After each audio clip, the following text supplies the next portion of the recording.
ay nanunukulan bilang konsehal. Ano-ano po ang inyong nagawa programa o resolusyon ukol sa lupon na hawak ninyo? Sino po ang unang sasagot?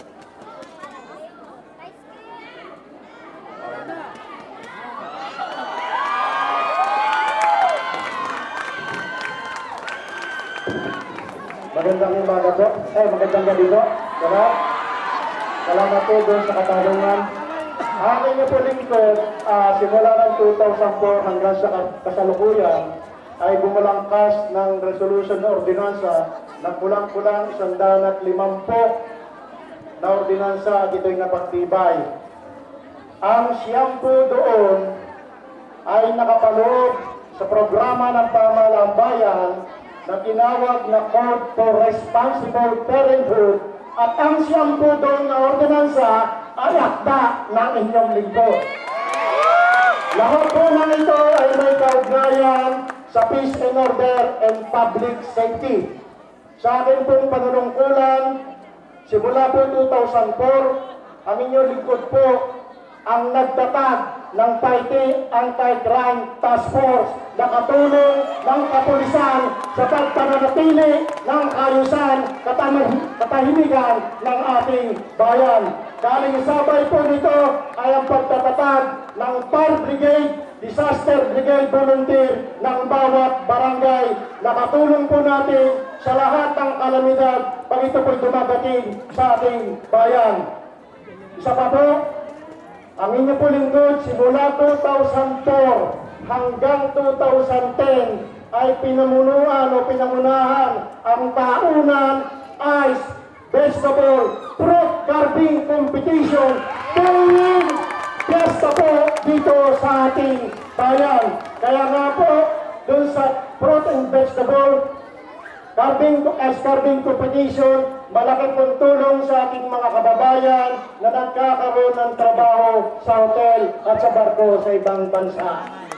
Kaya, yun po, pag ang inyong lingkod ay iniluklok bilang ama ng punong bayan, mas palalakasin ko po ito, mas pasisiglahin ang taunan Fruit and Vegetable Carving Competition, at yan po nakakaisa yan sa pamamaraan na tumutulong sa ating mga kababayan para magkaroon ng trabaho sa ibang bansa.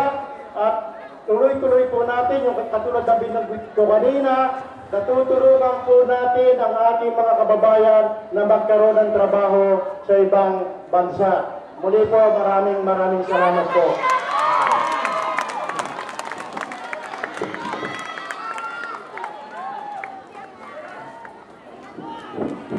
Maraming salamat po.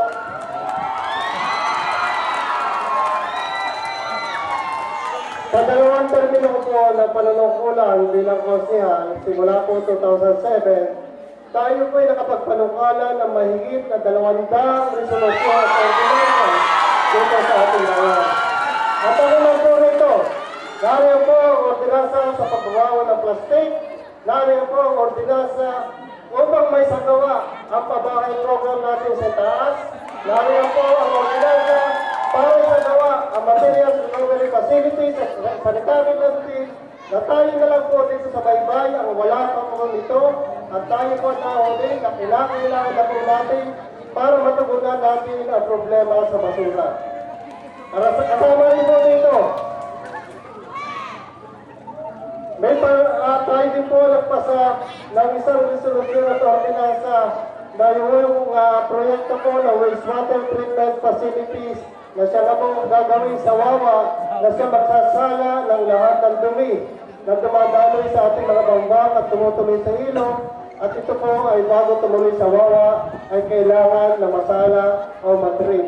Ito po ay magiging pilot project na gagayahin po ng lahat ng bayan na nakakasakop sa lawa ng Laguna.